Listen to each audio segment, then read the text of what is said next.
전국에 계신 국민의 민중의 지팡이 예비 포도리 여러분들 안녕하십니까? 신뢰 이름 설민석 교수입니다.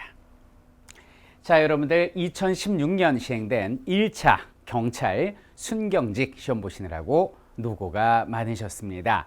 자, 이 해설 강의는 시험 보신 분들을 위한 것이기도 하지만은 앞으로 경찰 그리고 순경직을 준비하시는 분들에게 조금 도움이 되지 않을까라는 생각에서 정성껏 만드는 강좌라는 걸 염두에 두시기 바라겠습니다. 먼저 해설 강의를 시작하기 전에 총평하고 해설 강의를 살펴보도록 하겠습니다. 자, 저희가 체계적이고도 과학적으로 좀 분석을 해봤는데요. 시대사별 출제 비율을 보면 요게 포인트예요. 사실 우리 공시라는 것은 어떤 특별한 그 기준이 없어요. 좀 들쭉날쭉 이런 부분이 있습니다. 불규칙하다는 얘기죠. 뭐 과거에 출제됐던 내용으로 미래를 예측하는 부분이 조금 많이 아쉽습니다. 그래서 꼼꼼하게 어디서 나올지 모르니까 어떤 유형으로 나올지 모르니까 꼼꼼하게 대비하자 뭐 이런 얘기들을 많이 하는데 뭐 이런 부분이 그렇습니다. 이 고려시대가 엄청나게 많이 출제가 됐습니다. 이 조선 후기나 조선 시대보다 훨씬 조선 전후기보다 각계별로 봤을 땐 가장 많이 출제된 것이 이번 시험의 특징이다라고 말씀드릴 수 있겠고요. 그리고 분류사별로 봐도요, 이 문화사의 출제 비중이 상당히 늘었다라는 겁니다. 물론 문화사가 정치사 다음으로 출제 비율이 높긴 하지만은 5문제나 나왔다는 것은 그 전의 시험에 비해서 문화사 출제 비용이 많이 높아졌다 이런 걸 알 수 있고, 결국 이 분석으로서 우리가 얻을 수 있는 교훈은 뭐냐면 일단 전체적인 틀은 예측할 수 있어요. 여기가 중요하고 이런 유형으로 나와라고 전체적인 틀은 예측할 수 있지만 그 디테일한 5% 10%의 내용까지는 예측할 수 없으니 워낙 그냥 들쭉날쭉하게 출제를 하니까 선생님의 교재, 강의, 내용 빠짐없이 하나하나 우리가 공부하자. 그래봐야 기본반 80여 강밖에 되지 않지 않습니까? 제가 아마 공시 선생님들 중에는 가장 강좌가 가장까지는 아니지만 비교적 짧은 걸로 알고 있는데 80여 강이면 충분하다. 이번에 제 강의 외에서 나온 문제 선다 단 하나도 없습니다. 제 강의로 다 커버가 되거든요. 그러니까 태건 선생 믿고 우리 함께 가면 한국사 만점이다. 이렇게 말씀드릴 수 있겠습니다. 자, 난이도에 대해서 말씀을 드리면은 전체 난이도는 중정도다라고 말씀드릴 수 있겠어요. 기존의 경찰 순경 문제가 최근 들어서 너무 쉽게 출제가 됐는데 그런 뭐 중하 정도는 아니고요. 그래도 중정도는 봐주는 난이도다라고 말씀드릴 수 있겠습니다.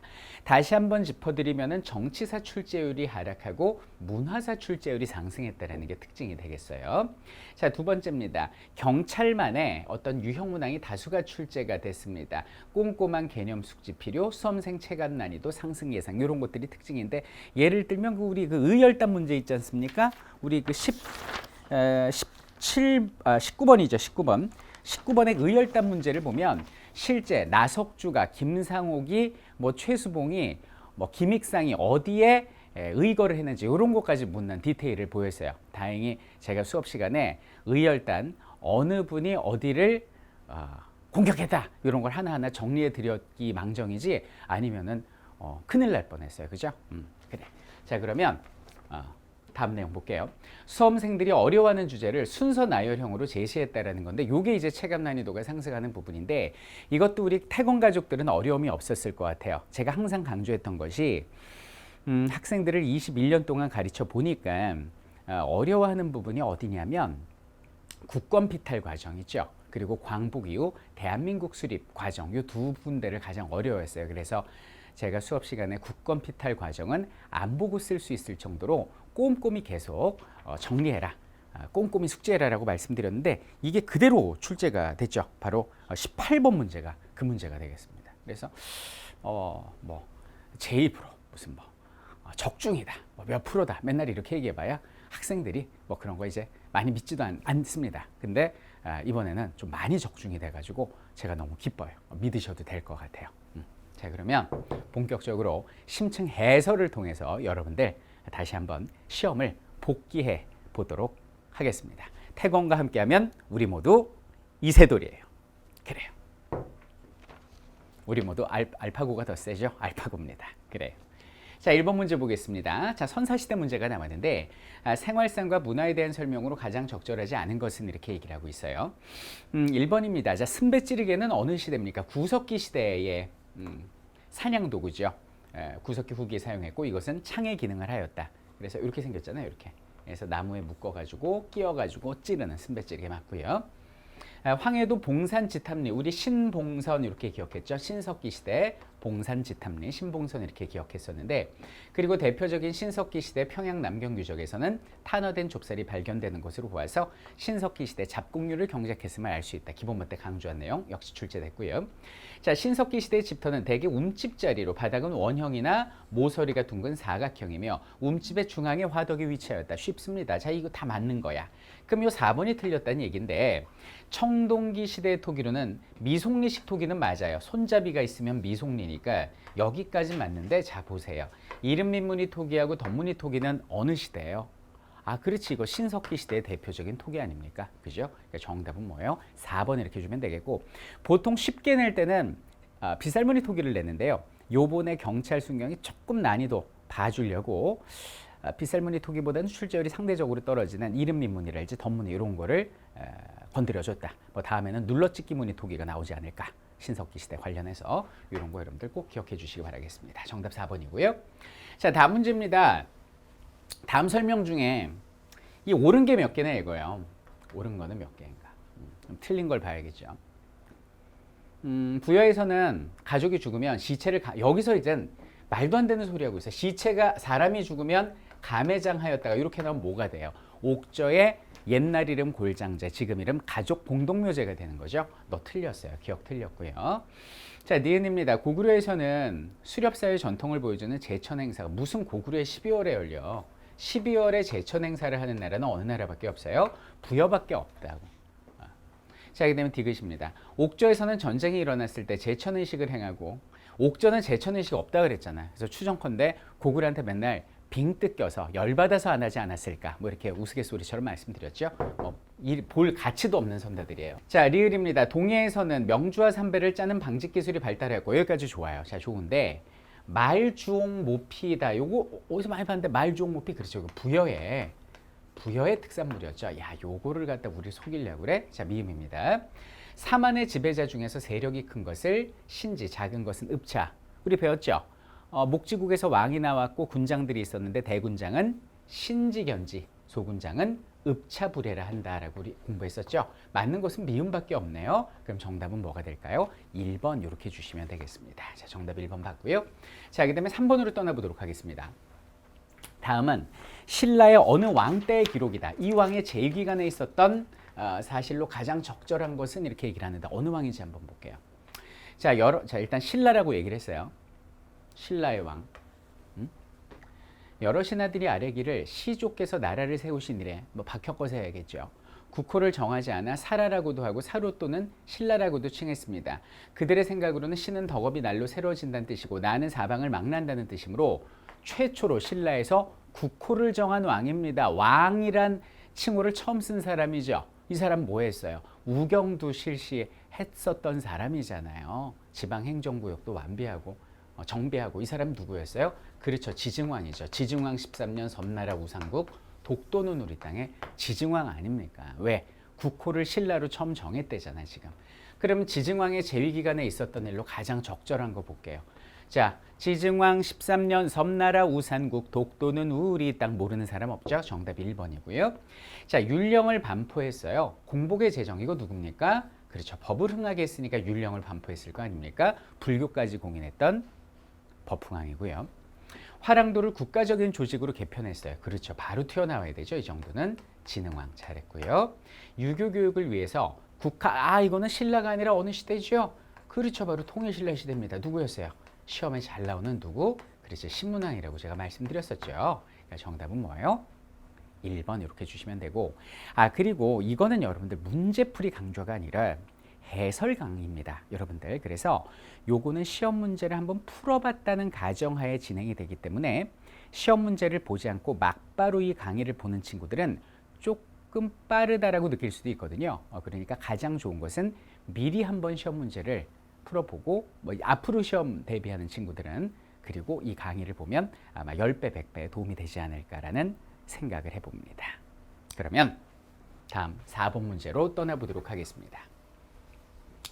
자, 다음 중 역사 편찬 나왔거든요. 자, 역사 편찬 가장 적절하지 않은 거 이렇게 나왔는데 제가 수업 시간에 말씀드리기를 고구려만 7세기의 역사책이 대표적인 것이 이제 신지목원이 나오고 백제하고 신라는 전성기였던 4세기 근초고 6세기 진흥왕 때 각각 역사책이 나왔다고 하나하나 정리해 드렸는데요.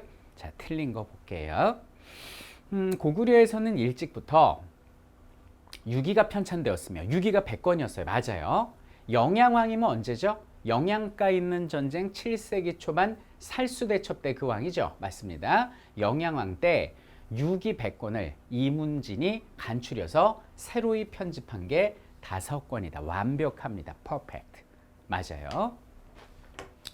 자, 백제에서는 4세기 근초광 때 고흥의 서기 퍼펙트. 자, 신라에서는 6세기 진흥왕 전성기 때죠. 거칠부의 국사 완벽해요. 틀린 건 너야. 4번인데 삼국 통일 이후에 김대문은 이 사람은 아주 그 통일신라 시대의 그 자주적인 인물이었잖아요. 화랑세기, 우리 화랑들의 이야기, 그리고 고승전 여기까지 맞거든요. 맞는데 제왕연대력, 자 요거 뭐더라? 우리 기본말 때 배웠는데 그렇죠. 기억하십니까? 바로 최치원이 쓴 책이 되잖아요. 요건 김대문이 아니라 최치원입니다. 그러니까 정답은 4번이에요. 그러니까 난이도가 있다면 요 문제 정도 될 텐데 요거를 확실히 알기 때문에 설사 제왕 연대력을 까먹었다 하더라도 충분히 풀 수 있는 문제였어요. 우리 기본반 때 한 내용입니다. 그래. 정답은 뭐예요? 4번 이렇게 해주시면 되겠습니다. 자, 그 다음 우리 5번 한번 보도록 할게요. 다음에 제시된 역사적 사건들을 시기 순서대로 바르게 나열한 것을 골라라 이렇게 얘기를 하고 있어요. 요거는 연도로 푸는 게 아니야. 제가 항상 강조하지만 전근대사는 연도로 푸는 게 아니고요. 근현대사를 연도로 풀 때 빨리 풀리고 정확하다 이렇게 제가 말씀드렸죠. 가장 중요한 건 흐름으로 푸는 거. 그리고 연도는 그 흐름을 보다 빠르고 정확하게 풀 수 있게 도와주는 그런 보조 장치다 이렇게 항상 강조를 하고 있는데요. 자, 보겠습니다. 발해가 거란에 의해서 멸망하였다. 이렇게 기억이 발해 멸망 이렇게 한번 적어볼까요? 자, 발해가 멸망했어요. 자, 니은입니다. 신라의 경순왕이 왕건에게 항복하였다 이렇게 나오는데 귀순한 발해를 끄집어 안고 고려의 힘이 세졌죠. 그래서 견훤이 항복하고 좀 이따 나올 거예요. 견훤이 왕건한테 항복하고 그 다음에 경순왕이 왕건한테 항복했잖아요. 경순왕이 항복을 했으니까 니은 여기 들어갑니다. 자, 왕건이 후백제를 정벌해서 후삼국을 통일했다. 이게 제일 마지막에 들어가야겠죠. 왕건의 후삼국 통일, 후백제 멸망. 여기 들어가야 될 테고 왕건은 고구려 계승을 내서 국호를 고려를 하고 송악으로 도읍을 옮겼다 이렇게 나오는데 뭐야? 고려를 처음 만들어서 고려를 만들었으니까 발해가 들어왔겠죠. 고려로. 그죠? 이렇게 되네. 그럼 뭐예요? 리을 기억, 니은 디귿이네. 요거 그냥 깍두기로 여기 좀 들어갔습니다. 흐름이죠. 그래서 고려 건국하고 발해가 흡수되고 견훤이 항복한 거 보고 경순왕이 따라 항복하고 신검의 후백제가 망하고 이렇게 되는 거죠. 그러니까 순서는 리을 기억, 니은 디귿. 여기는 3번이 되고 수업 시간에 제가 스토리로 재밌게 말씀드렸죠. 그래서 뭐 견훤은 아버지 삼고 그 아들 신검은 자식 삼고 이런 얘기도 했었습니다. 공시 한국사 지루하고 어렵고 내용 많은 거 아닙니다. 여기는 태공과 함께라면 쉽고 재밌고 빠르게 정리할 수 있습니다. 그래요. 자, 그 다음 문제 한번 보도록 하겠습니다. 고려시대, 토지제도 나왔어요, 여러분들. 나 이거 뭐 무조건 나온다 그랬잖아요. 토지제도 뭘까요? 전시과 나오는 거거든요. 전시과 그러면은 뭐 시정, 개정, 경정, 전시과 요 내용만 우리가 딱 잡고 있으면 되는데 한번 볼게요. 자, 경종 때 우리 이렇게 공부했었죠. 태경, 목문, 역시 개경. 태, 경, 목, 문. 역시 개경이라. 이렇게 우리 기억했었잖아요. 이게 뭐예요? 태조 왕건 때 역분전을 하세했고 경종 때 시정전시과가 만들어졌으며 목종 때 개정전시과 그리고 문종 때 경정전시과가 만들어졌다. 이렇게 우리가 공부를 했었어요. 요때는 인품이었고 시정 때는 인품 플러스 관품이었고 여기는 개정 때는 100% 관품이었고 그리고 경정 때는 100% 관품 플러스 현직 관리이고 이게 가장 대표적인 뼈대잖아요. 그죠? 자, 그러면 가장 적절한 거 볼게요. 1번입니다. 자, 경종 때 시정전시과 때 처음 전시과 제도 만들었으면 맞고요. 문종 때는 지급 대상을 현직 관료로 제한하였다. 아, 이거 뭐야? 처음부터 답이야. 정답은 1번입니다. 그럼 나머지가 다 틀려야 되는데요. 자, 개정전시과 때는 어디 갔어? 개정전시과 여기 있네. 목종 때 개정전시과 관등의 고하, 자, 인품 없어요. 개정전시과는 100% 관품입니다. 100% 관품. 자, 그 다음 3번. 중앙과 지방의 각 관청에는 내장전을 지급해서 경비를 충당하게 했다 이렇게 나오는데 내장전이라는 건 왕실에 지급하는 토지의 수조권이 되는 거고 관청에는 뭐가 지급이 됩니까? 그렇죠. 공회전이 지급이 되죠. 예, 틀렸네요. 자, 4번입니다. 군인의 유가족에게는 군인전을 유품이야 하급 관료의 자, 보세요. 군인의 유가족한테는 군인전을 주는 게 아니야. 군인전은 현직 관료한테 주는 거고 군인이랄지 6급 이하 하급 관료의 유가족은 뭐 해야 돼요? 입에 풀칠은 해야 될 거 아니야. 그래서 구분전을 준 거죠. 그죠? 그리고 유품 이하 하급 관료의 자제들로서 관직에 오르지 못한 사람에게는 구분전이 아니라 노는 사람에게 지급하는 한인전이란 토지를 줬습니다.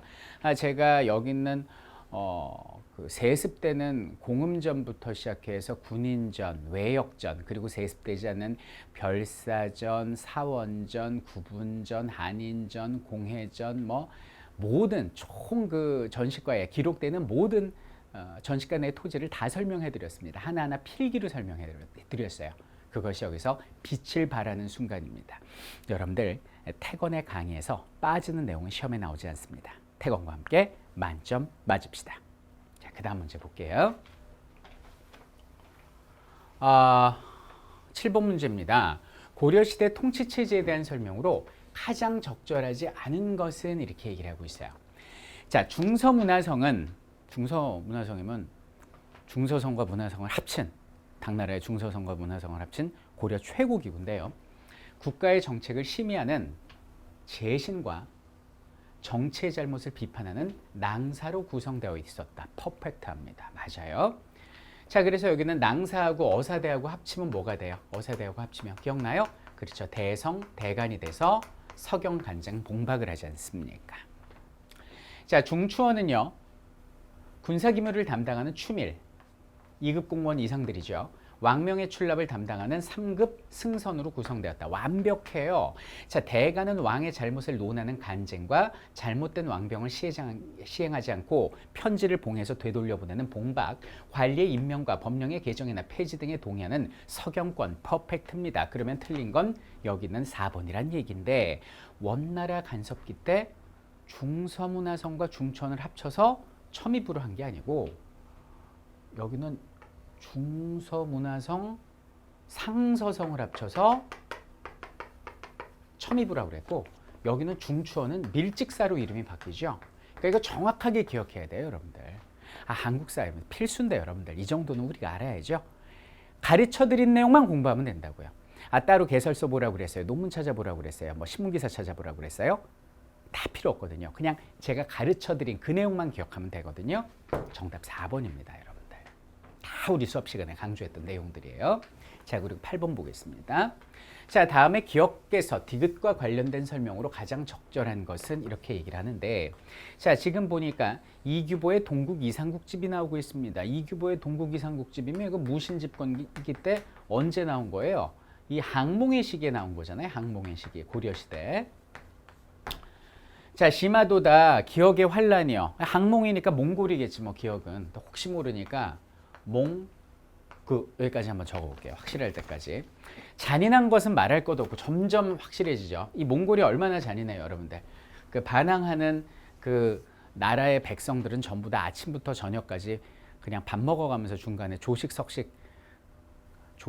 석식 먹어가면서 도륙을 하고 모든 문화유산에 불을 질러버리고 말이 먹는 풀을 심고 떠나버리죠. 나중에 말 먹이 주려고. 무서운 민족이에요. 잔인한 것은 말할 것도 없고 지극히 어리석기는 짐승보다 심함이. 뭐 유목민족이 뭐 문화유산이 있겠어? 뭐가 있겠어? 무식하죠.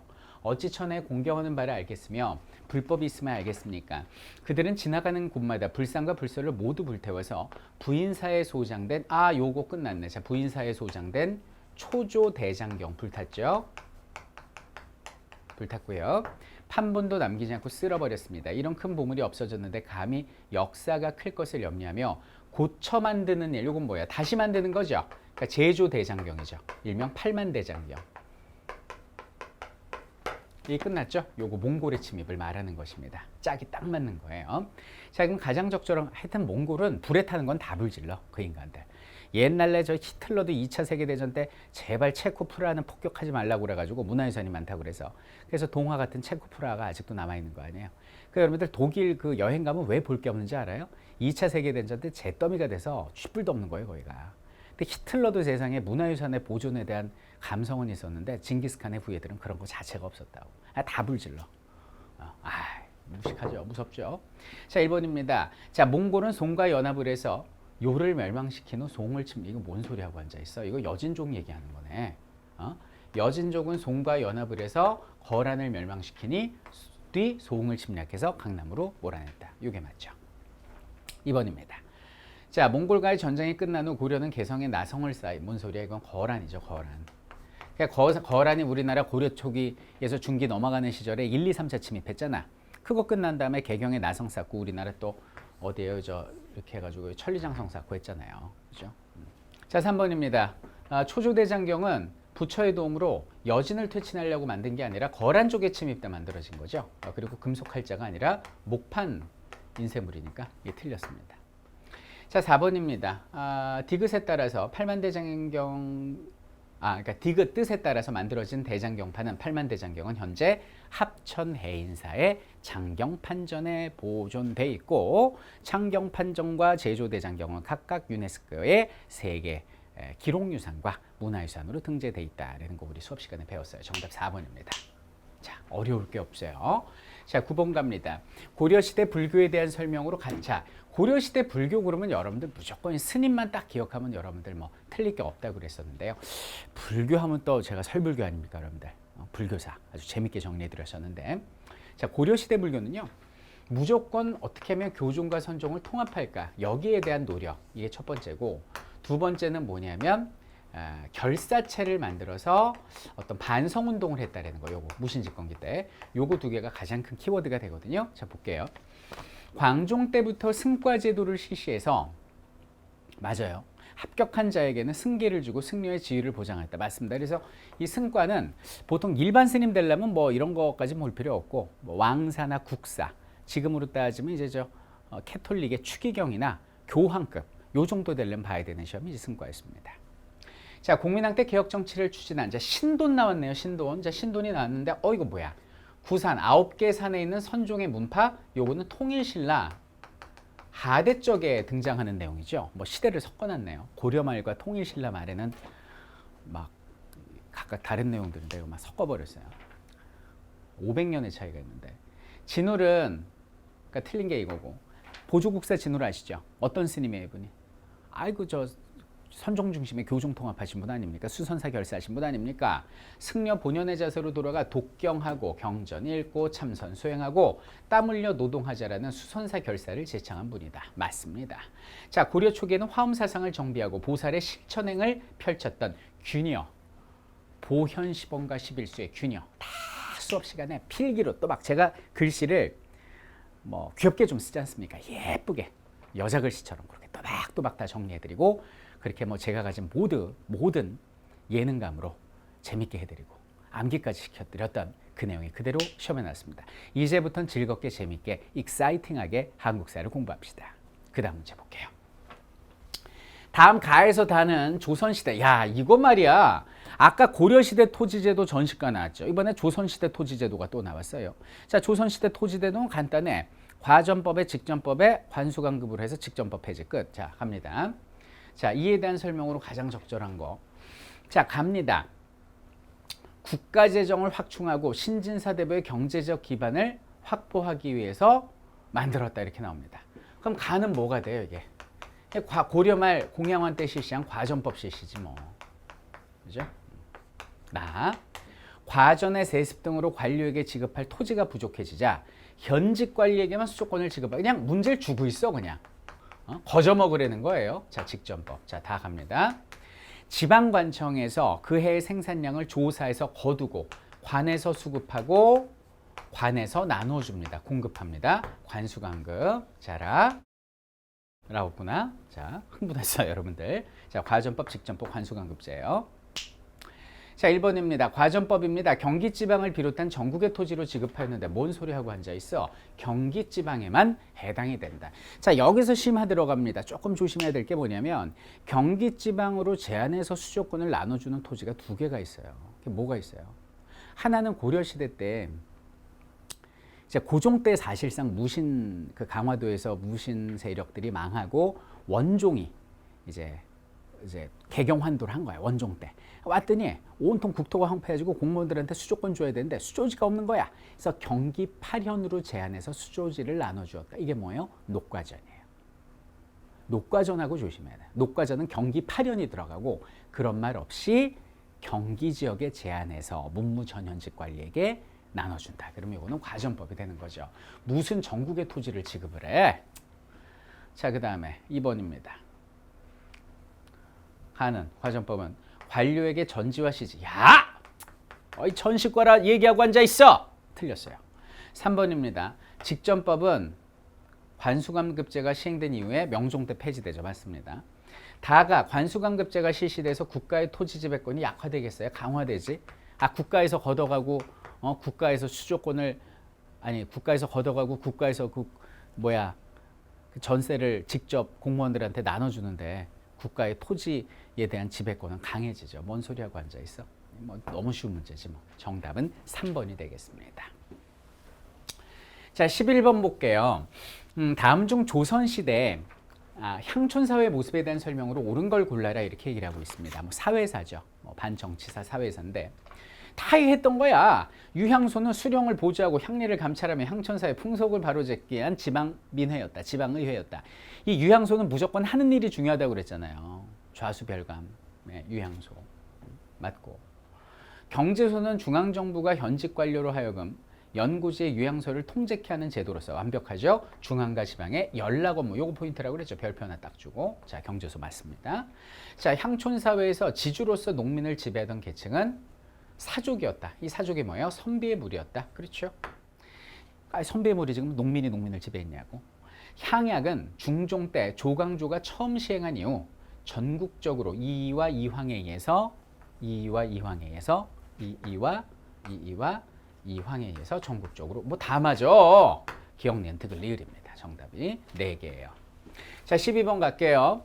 다음은 조선 어느 왕에 대한 기록이다 이렇게 얘기를 합니다. 이 왕 이렇게 얘기를 해요. 자, 적절하지 않은 거. 이거 그냥 우리 교재에서 제가 우리 시험 본 친구들 저 태권 가족들 저 교재 한번 펴고 그냥 바로 별표 들어가 있어.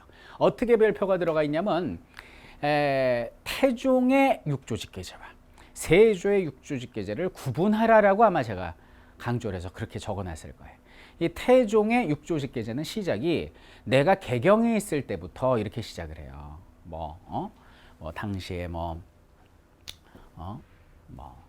의정부를 없애자는 그런 제안이 있었으나 그러지 못했는데 내가 왕으로서 어찌 노고스러움을 피하겠느냐. 앞으로는 육조가 직접 짓게 하라 이렇게 나오고 여기는 세조는 뭐라고 나오냐면 상왕이 이 전대왕이 조카니까 나이가 어려로 시작을 해. 그럼 이건 세조라고 그랬잖아요. 그래서 옛 제도를 부활하라. 복구시켜라. 그럼 이거는 세조라고 그랬죠. 요거는 세조의 육조직계제가 되는 거예요, 여러분들. 자, 그러면은 세조의 재위 기간에 있었던 일로 가장 적절하지 않은 거. 옛날에 그 관상이라는 영화로 그 이정재 씨가 그 역할을 맡았었던 그 세조가 됩니다. 수양대군 출신. 집현전 업세이, 유향소 업세이, 경연 업세이. 세조입니다. 맞아요. 적절하지 않은 거 고르는 거죠. 근데 자, 통치규범을 마련하는 목적에서 자, 조선 경국전 여기 누가 쓴 거야 이거? 이 정도전이 쓴 거 아니야? 경제국전이 뭐예요? 이거 조준. 당시 영의정이었던 조준의 경제국전. 태조 이성계 때는 이게 틀렸네요. 당시에 여기는 정도전이 조선경국전이라는 사참법전을 올렸는데 이성계는 여기는 경제육전을 받아들입니다. 그래서 우리나라 조선시대 최초의 법전이 되는 거죠. 그래서 우리 수업 시간은 어떻게 공부했습니까? 여기는 정도전의 저서를 이렇게 공부했었죠. 경고 불조심하삼, 경고 불조심하삼, 이렇게 공부했었죠. 자, 먼저 경은 뭐가 되겠습니까? 그렇죠. 바로 경제문감이 되죠. 정치제도 초안, 그리고 고려 국사, 고려를 아주 좋지 않게 서술을 했어요. 그리고 부처씨가 떠들어대는 잡스러운 소리, 불시, 잡변, 그리고 정도전의 사참법전, 조선, 경국전, 그리고 심기편이 뭐냐면 성리학이 불교보다 뛰어난 것을 강조한 책이 심기편이에요. 불시잡변하고 좀 비슷하지. 불시잡변은 욕한 거고 이거는 성리학이 더 낫다 이 얘기고, 하는 뭐냐면 없어요. 그냥 하 그냥 이렇게 붙여놓은 거고, 삼이 뭐냐면 삼봉집, 삼봉정도전의 문집이죠.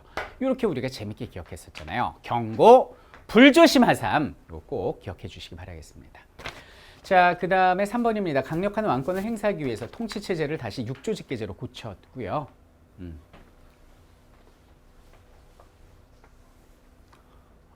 세조 맞아요. 아버지가 세종 때 의정부 서사제로 바꾼 걸 다시 이제 육조직계제로 바꾼 거고, 간경도 지은죄가 많으니까 불교에 심취했어요. 그래갖고 그저 파고다공원, 탑골공원, 종로 가면은 그 낙원상가 옆에 있잖아요. 거기 가면 지금도 세조가 만든 그저 원각사지 10층 석탑 아직도 고즈넉하게 있지 않습니까? 그리고 원각사지 10층 석탑을 건립했다. 여기 한번 가보세요. 그럼 파고다공원이 우리나라가 최초의 촛불 집회인 그저 만민공동회도 거기서 열렸고, 김이독립선언서도 파고다공원에서 열렸지 않습니까? 거기 가면은 원각사지 10층 석탑도 있고, 뭐 있냐면은 그 3.1문이라고 그래서 3.1운동 김이독립선언서 외쳤던 장소도 거기 있고, 그리고 이제 저거죠.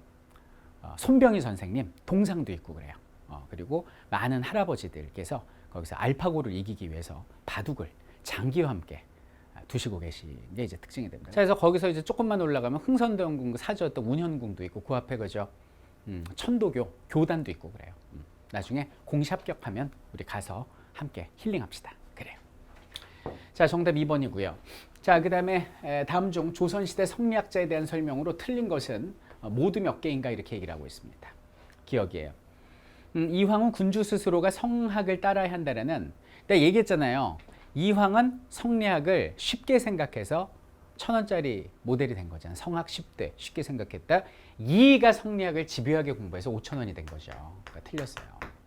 이이의 저서, 그러니까 제가 막 이렇게 웃기게 만든 암기법이 그게 웃기려고 한 게 아니라는 걸 여러분들은 지금에서야 느낄 거예요. 웃음이 안 나지. 웃음이 나지. 너무 감사해서 시험 볼 때. 이이의 저서 주자서 저료는, 이 주자서 저료 이거 이황인데 처음부터 이러기야? 일본 성리학에 영향 끼친 거 이황인데 이거 이이가 아니라 이황이에요. 서경덕은 이보다는 기를 중심으로 세계를 이해하고 불교와 노장 사상에서 개방적인 태도를 지녔다. 이거 뭐 우리 수업 시간에 퍼펙트하게 정리한 내용 디귿 맞고요. 자, 그다음에 리을입니다. 이언적이 누구예요? 그 주리론자 아닙니까? 이보다는 기가 아니라 기보다는 이죠. 기보다는 디 틀렸고요. 조식은 노장 사상의 포용적이었으며 맞고 학문의 실천성을 특히 강조했다. 맞습니다. 정답은 디귿하고 이음 두 개가 되겠습니다. 틀린 거구나. 미안해. 틀린 거니까.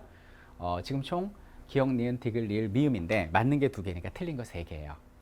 정답은 3번이고. 자, 이건 뭐예요? 그렇죠. 이렇게 실수하면 안 된다는 거예요. 내용을 다 알고서도 틀리면 안 되잖아요, 여러분들. 그죠? 이런 거 조심하라는 거 제가 이렇게 익살스럽게 표현해 봤습니다. 그래요.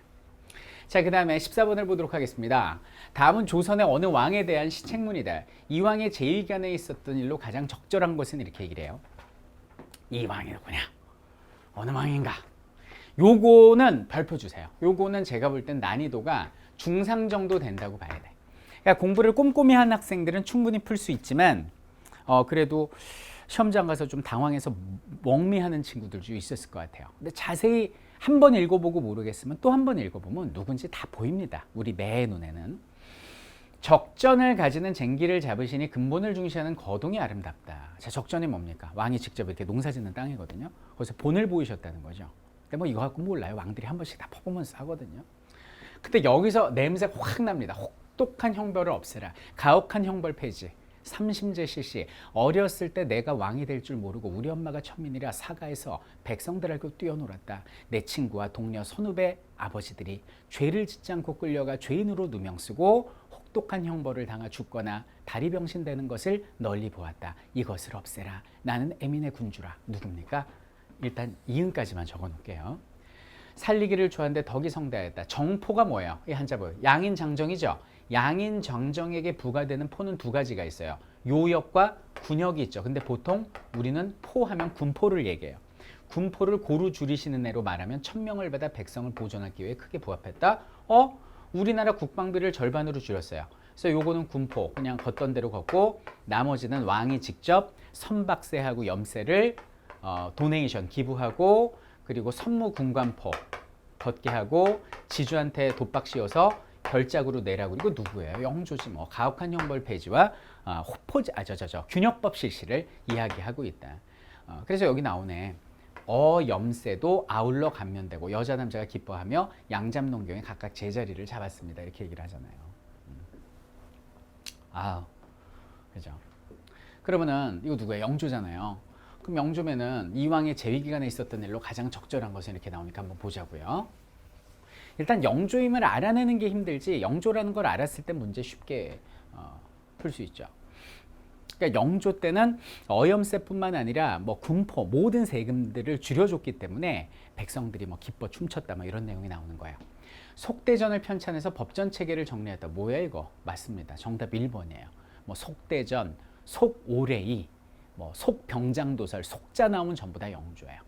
성종을 그렇게 멘토 삼았죠. 그래서 속오레이, 국조오레이, 성종의 국조오레이와 경국대전을 속편을 낸 게 속오레이, 속대전 아니에요. 그리고 이제 문종 때 병장도설의 속편도 만든 분이 이분이고. 하여튼 속속들이 참 이분은 성분이신 것 같아요. 자식 문제만 빼고는. 신진 인물이나 중하급 관리 중에서 유능한 인사를 재교육한 자. 초계문 신지하면 손자죠. 정조입니다. 이산. 김육, 김상범의 노력으로 청나라를 통해서. 요거 혹시 아시는 분? 요거.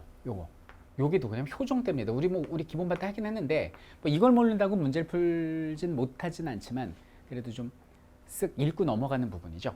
효종 때입니다. 시언역.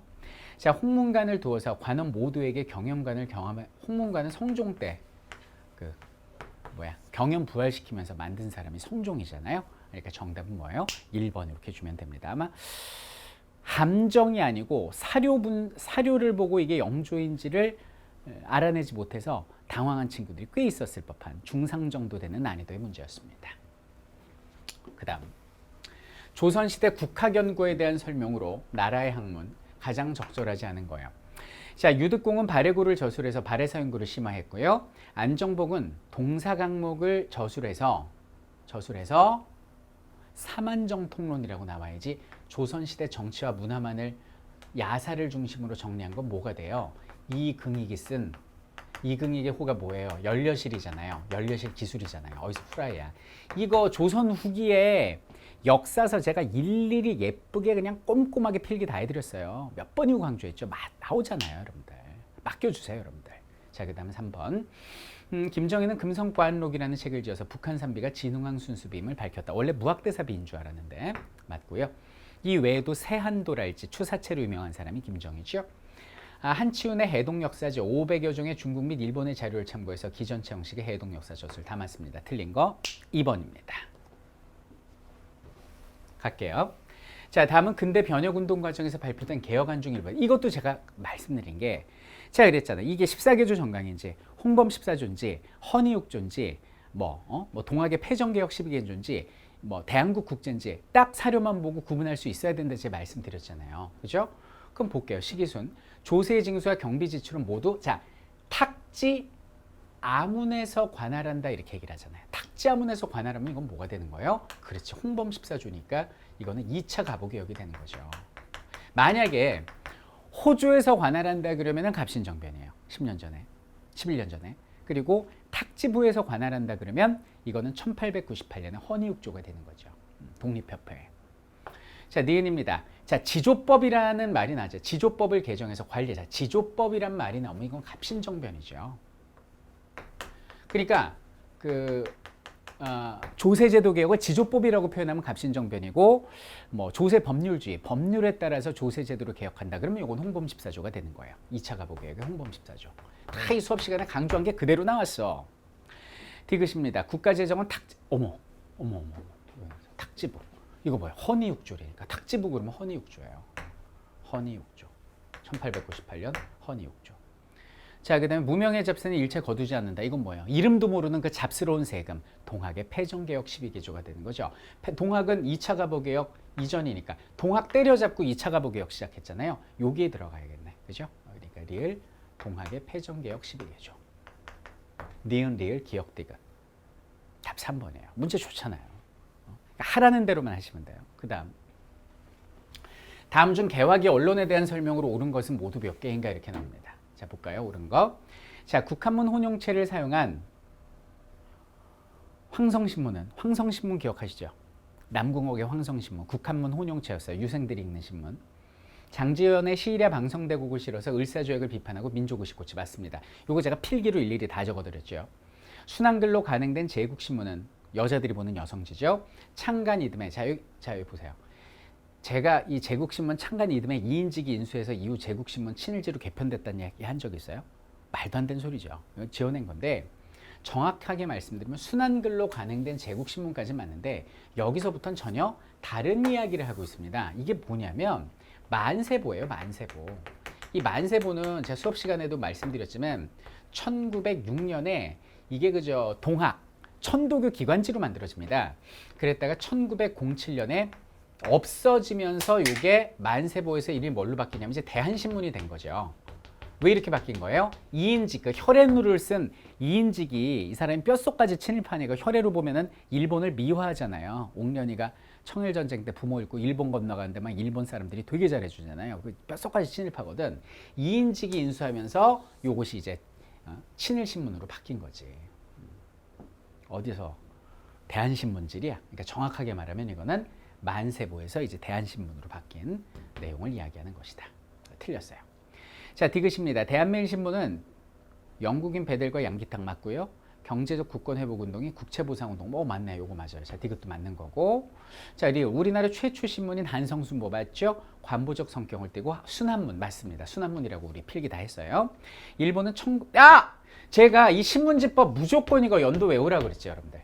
이게 연도 문제예요, 여러분들. 이거는 이해나 흐름으로 절대 이거는 풀 수가 없어요. 무조건 연도로 풀어야 되는데 그 연도도 다 외울 필요 없잖아요. 제가 외우라는 것만 외우면 되잖아요. 제가 뭐라고 그랬어요? 1907년 신문지법 무조건 기억해야 된다. 그리고 1907년에 또 뭐가 있었어요? 보안법이 만들어지고 1909년에 출판법. 다 정리한 거거든, 이게. 나오잖아, 그대로. 신기하죠, 여러분들? 그래서 이 연도 때문에 틀렸네. 그러니까 맞는 거 뭐야? 3개네. 답 3개예요. 3번. 이렇게 가면 돼. 그 다음은 대한제국과 일본이 체결한 각 조약의 내용을 일부 발췌한 것이다. 시기순으로. 뭐 이거는 그냥 뭐 제 입으로 뭐 적중 이런 말 안 해. 다 적중인데 1번부터 지금 18번까지 다 적중인데 뭘 적중이라 그래. 자고로 유학에서 말합니다. 군자는 겸손해야 한다. 그 말을 따르겠습니다, 여러분들. 겸양지덕이라. 이거 제가 100번을 얘기했잖아요. 순서 기억해야 된다고. 한국 항쟁 때 한 명의 통감을 둔대. 그럼 기억은 뭐가 되는 거예요? 을사조약이죠, 뭐. 을사늑약. 그 다음에 1905년. 자, 니은. 대한제국 정부는 대일부 제국 정부가 추천한 일본인 한 명을 재정고문, 고문 정치 아니야? 이거 1차 한일협약이네. 1904년에 제1차 한일협약. 을사조약이 2차 한일협약이죠. 그 다음. 한국 고등관리의 임면이 뭐야? 임명과 파면은 통감의 동의로서 일을 행할 것. 인사권을 가져갔네, 이거. 이거 뭐야? 1907년에 정미칠조약 아니야, 이거. 정미칠조약. 이른바 한일신협약입니다. 자, 리을입니다. 충고권, 군사기지 점거권, 외교권 제한, 한일의정서군요. 같은 1904년 한일의정서입니다. 러일전쟁 직후죠. 순서는 왜 안 써놨어? 이게 리을이고 이게 뭐 니은이겠네. 리을 니은 기억 디귿이다. 리을 니은 기억 디귿이다. 이렇게 해주시면 돼요. 자, 그 다음에 19번 보겠습니다. 요거 아마 많이 틀렸다기보다는 어려워하실 수도 있는데 우리 태권 가족은 하나하나 제가 정리해 드렸으니까 어려움이 없으셨을 텐데 이거 일반 학생들은 초죽음이었을 거예요. 그죠? 볼게요. 다음 선언을 지침으로 삼았던 애국단체에 대한 설명으로 가장 적절하지 않는 거예요. 이걸 보고 의열단, 의로운 일을 맹렬히 추진하는 단체의 조선혁명선언이라는 걸 모르는 사람은 없을 거라고. 근데 그 단원들이 각각 어디를 공격했는지를 아는 친구는 태권 가족 빼고는 아마 드물 것 같은데요. 자, 보겠습니다. 1번입니다. 3.1운동 이후 만주 길림에서 김원봉, 윤세주 등이 조직한 단체이다. 맞습니다. 신흥무관학교 졸업생들을 모아서 조직했죠. 혁명투사, 독립운동 지도자를 양성하기 위한 조선혁명 간부학교를 설립 운영하였다. 의열단 맞고요. 위 단체의 단원 나석주는 조선총독부에 폭탄을 투척하였다라고 나오는데 여기는 조선총독부는 나석주가 아니라 김익상이잖아요. 그죠? 그래서 3번이 틀렸고 단원들이 황포군관학교에 입학해서 군사교육을 받았다. 정답은 3번입니다. 사실 여기는 김익상의 조선총독부, 나석주의 동양척식주식회사 이거를 까먹었다, 김상옥의 종로경찰서 이걸 까먹었다 하더라도 나머지가 워낙 확실하니까 우리 친구들 다 잘 맞췄을 거라고 생각하는데 이런 부분까지 꼼꼼히 우리가 기억하자라는 거죠. 그래요. 자, 마지막 문제 볼게요. 자, 가가 발표된 시점과 나가 발표된 시점 사이에 있었던 사실로 가장 적절하지 않은 것은 이렇게 나오는데 너무 쉽게 나왔어. 통일 문제. 뭐야, 자주 어디 갔어? 평화 나오겠지. 이제 민족 대단결. 그렇지. 이거 7사 아닙니까? 자, 너무 쉽고요. 직후에 남북조절위원회. 자, 그 다음에 남과 북은 서로 상대방의 체제를 인정하고 존중한다. 자, 여기 나오네. 민족 내부의 교류로서 물자 교류, 화해, 상호 불가침, 교류 협력. 근데 그 교류는 민족 내부로서의 교류. 잠정적 특수관계. 남북 기본 합의서 노태우죠. 가장 적절하지 않은 겁니다. 근데 발표된 시점 사이래. 그럼 7사는 1972년 7월 4일이고 여기는 남북기본합의서는 1991년 12월이거든요. 그럼 요 사이에 들어가려면 91년 9월 달에 남북한 유엔 동시가입도 여기 들어가야 된단 말이지 지금. 자, 볼게요. 자, 1번입니다. 6.23 평화통일 외교선언이 발표되었다라고 나오는데 요거 기본반 때 제가 말씀드린 건데요. 이게 뭐냐면 1972년 7월 4일 날 통일하기로 합의 봤잖아. 그리고 나서 그해 연말에 유신이 통과됐죠. 그럼 박정희 대통령이 크리스마스 선물로 제8대 대통령 됐잖아요. 유신 대통령으로. 그리고 나서 73년 6월 23일 날 6.23 평화통일선언을 통해서 박정희 대통령이 남북한의 각각 유엔에 가입하자라고 얘기를 했어요. 그러니까 김일성이 뭐라고 그랬어요? 통일하자고 해놓고 각각 유엔에 가입하자라는 건 통일 의지가 없는 것으로 간주한다 그러면서 대화 중단에 들어갔다라고. 기본반 때 우리가 이건 기본 스피드 문풀 때 다 했어. 그러니까 사이에 들어갈 말로 맞고 통일을 위한 남측의 연합제안과 북측의 낮은 단계의 연방제안의 공통성이 이게 문제야? 이게 2000년 6.15 아니야 이거? 가운데 들어갈 수가 없죠. 너무 쉽다 야. 정답 2번이고요. 야는 빼겠습니다. 죄송합니다. 남북한이 동시에 유엔에 가입한 거는 1991년 9월이니까 요거 들어가고요. 분단 이후 최초로 남북한 이상 이건 1985년 전두환 때죠. 전두환 때고 요거를 명심하세요. 그러니까 처음 만난 건 전두환이 맞는데 1차 남북 이상가족 만남은 김대중 때입니다. 6.15 직후에 8.15를 즈음하여. 그죠? 그게 명칭이 1차 남북 이상가족 만남이고 요 때는 이제 최초로 만났지만 명칭은 남북한 고향 방문단 및 예술단이었죠. 그죠? 너무 쉽게 나왔어. 통일은. 정답은 2번 이렇게 주시면 되겠습니다. 자, 이번 시험을 통해서 여러분들 원하는 꿈을 반드시 이룰 거라고 생각을 하고요. 다음번 시험을 준비하시는 친구들은 시험이 말해줬습니다. 선생님 말씀을 단어 하나라도 놓치면 안 되겠구나. 꼼꼼히 우리 교재만 우리가 정리하면 무조건 만점 맞겠구나. 확실히 보여주는 시험이었으니까요. 더욱더 합격한 분에게는 축하를, 그리고 다음번 시험을 준비하는 분에게는 응원을 보내는 바입니다. 여러분들 아무 걱정하지 마십시오. 우리가 어떤 포지션에 있건 우리 태권 가족이 반드시 승리할 것이기 때문입니다.